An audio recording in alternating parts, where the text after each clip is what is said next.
What'd you think of last night, sir? Well, in a nutshell, I would say it was okay. It was a very sort of stressful experience, I guess. It's look. I don't want to be too negative. I don't like being too negative. And but it was.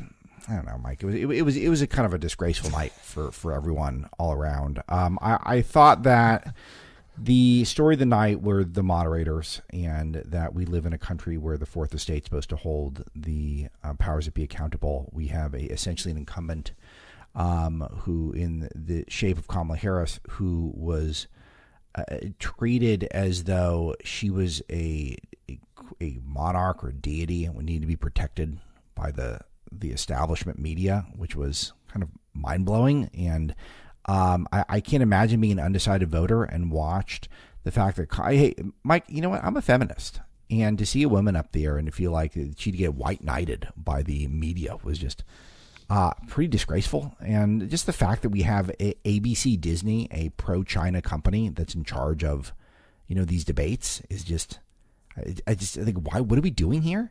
I thought the lying from Kamala Harris was unlike anything I'd ever seen, and I wrote an entire book about Joe Biden, so that's pretty unbelievable.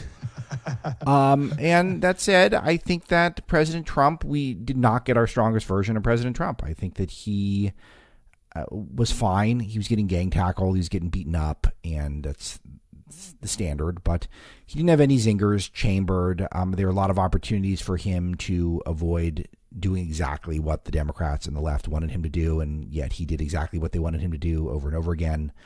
As I noted on your wonderful broadcast you did on the first last night, I cannot believe the immigration debate is now about whether or not we're doing voodoo and eating cats. Like, when after years of talking about it as an economic issue and a national sovereignty issue and a safety and security issue and a housing issue and a wages issue for the working class, that now we're on voodoo and cat consumption, like, it kind of blows my mind in a not positive way. So, it's kind of awful. It's kind of awful. So when we chatted last night, I got less of an awful vibe. You know why? You know what settled in with me? The negative elements have really solidified as the key elements. Also, I can say this. I've got this hedge here. I last night I would have told you I would have been more. I was a little more upbeat, probably less tired. But I was a little more. I was a little more upbeat. But I was actually a little more negative on what I think this could do to the election. Now that I wake up, I don't really think this is going to move votes. I think the media is going to act very excited for Harris today. But I keep thinking about all the data that suggests that what's going to drive this election, the key demographic is men, and we're going to keep narrowing it down, working class and middle class men, and then maybe even white working class and middle class men. I can't imagine them watching Harris smirk and roll her eyes and get bailed out by the media all night and think, yep, that's my gal. I'm voting for her. I just can't picture it. Yeah. So I will add that in that sense, I don't really think the election's any different today than it was yesterday. But I think as a country, we're struggling here because that thing sucked last night. So it's funny. You were a little more positive last night, a little more negative this morning. I was more negative last night and a little more positive this morning. So I think we've evened out into some middle ground. Yeah, perhaps. And again, it's not. Look, I look at it from a news and entertainment perspective also, and kind of where we're at as a country. I think as a defense mechanism, I do incorporate the notion that you get the country you deserve, and you get the government you deserve. And I don't always think that because there are a lot of cheaters out there, but there's a little bit of that in the back of my mind. And so I try to look at it in a somewhat objective way in terms of what was this like as an overall experience? And you cannot think it was at all positive if you're being objective in that regard. No.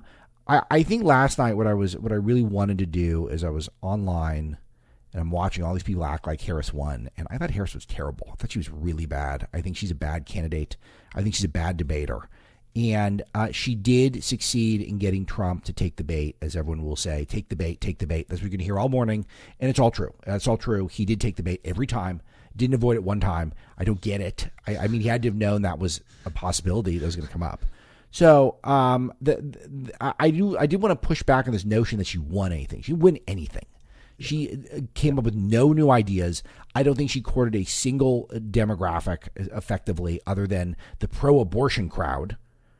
But, overall, it was not a nice experience. Yeah. I have a lot more follow-ups, obviously, but I asked Lorraine to call back in. I wanted to see what she thought of Lorraine in Massachusetts. Let's go to Lorraine.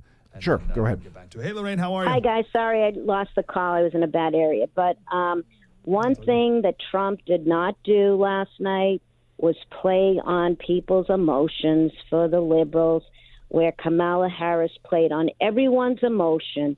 And I have proof of that. I went on social media this morning. The first thing I saw, someone post, family member of mine who's liberal, that said, name me one meaningful thing that Trump said. Well, that set me on fire. I said, meaningful?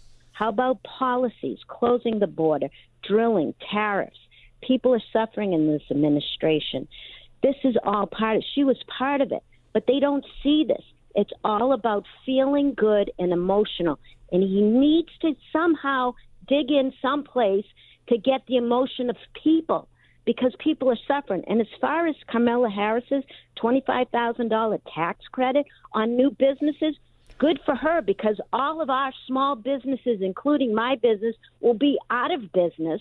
So we need that $25,000 tax credit to promote new business, because all the old ones will be out of business.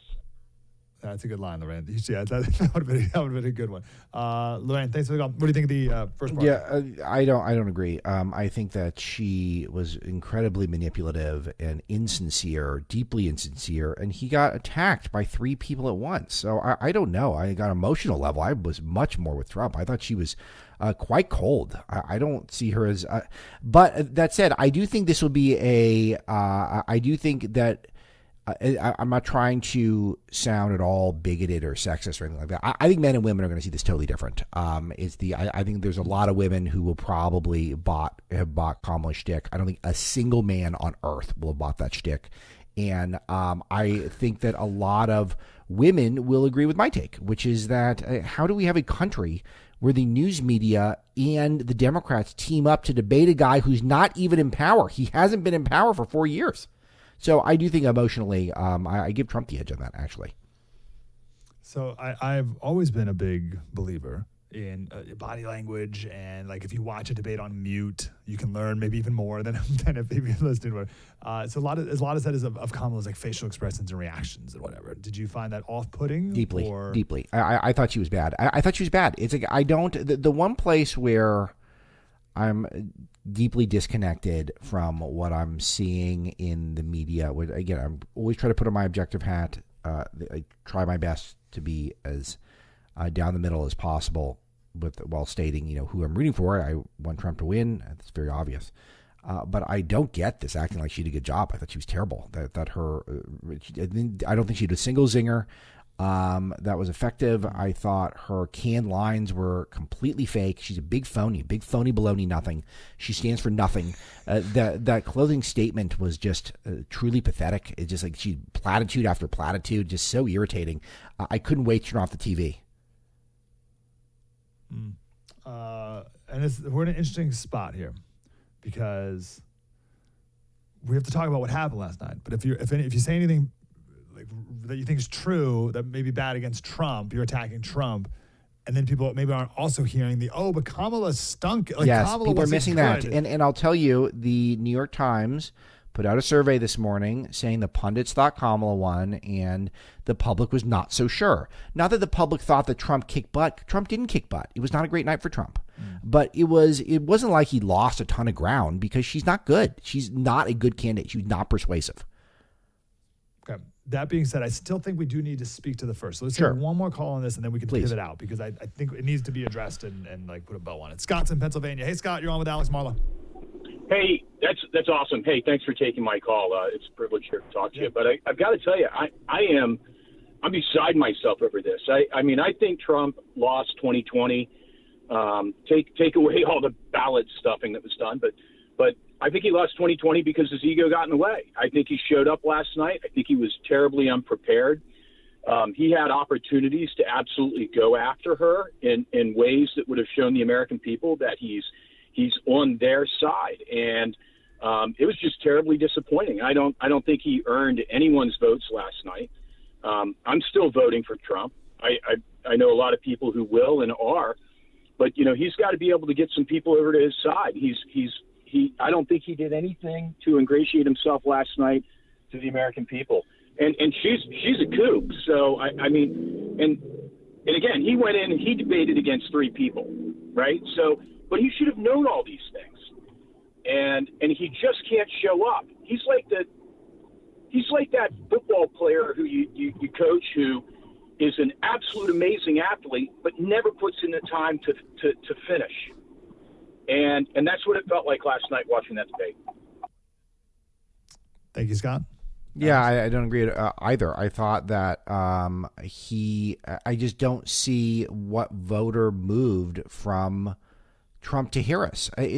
Mike, I said this last night to you, and I do think that this is part of the reason why overall you took my interpretation as positive.